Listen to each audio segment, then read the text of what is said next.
The big headline from the US is this: another mass shooting, this too in a school, an elementary school in Nashville, Tennessee. 6 people were killed, 3 children and 3 adults. Let me repeat that.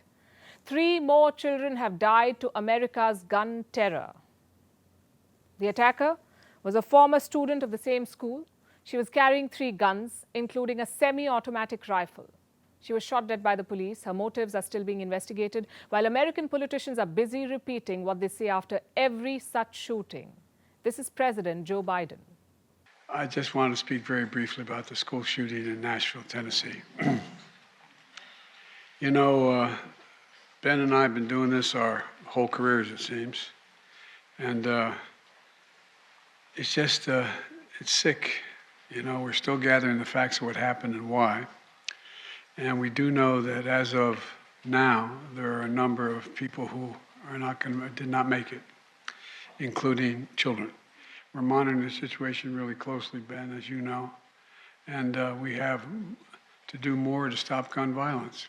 It's ripping our communities apart, ripping the soul of this nation, ripping at the very soul of the nation. Gun violence is ripping apart the soul of the nation. Biden's saying the right things, but where is the action? Why can't his administration do anything about the violence? Why are guns the leading cause of death in the country? Why were there 89 school shooting incidents this year alone, 89 in the first 3 months of this year? The US is a country where you're more likely to get killed by a teenager than a terrorist. And in this situation, there's a clear villain: the US gun lobby. The NRA and their venomous ilk.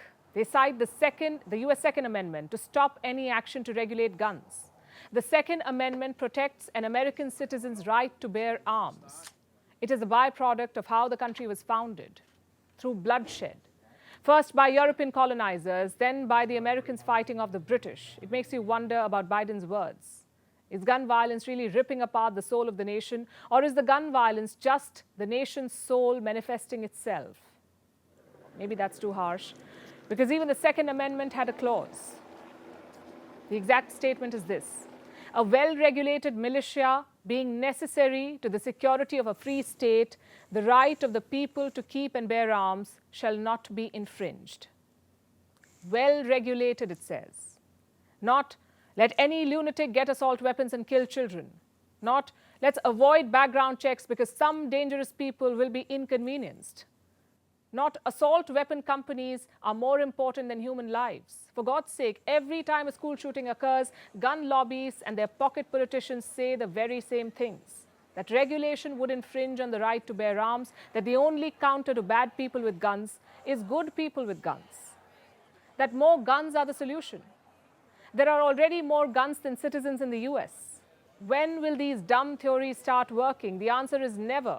The point is, this rhetoric by gun enthusiasts, loonies, whatever you want to call them, it works.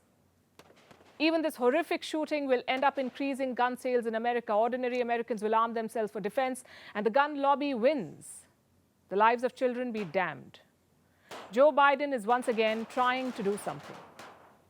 The shooter in this situation reportedly had 2 assault weapons and a pistol, 2 AK-47.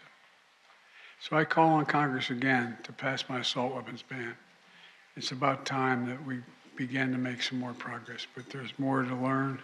But I just wanted to send my concern and hearts out to so many parents out there. This is no revolutionary new step. Biden is trying to bring back an old reform that lapsed in 2004. That's when the assault rifle makers started hawking their death machines about again. And they've, of course, had political patronage. This is last year's Christmas card by Nashville's Congress representative. What else can you expect when politicians depend on the gun lobby to get elected if Americans really want any change? If they want to save their children, if they want to save the soul of their nation, as they put it, they need to find politicians with pictures like this and vote them out. If not, the number of mass school shootings will continue to rise. And which makes us wonder, what can the rest of the world do? Build pressure, perhaps. It's not just Americans dying due to guns.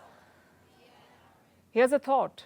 Maybe it's time India issued a travel advisory for its citizens in the US.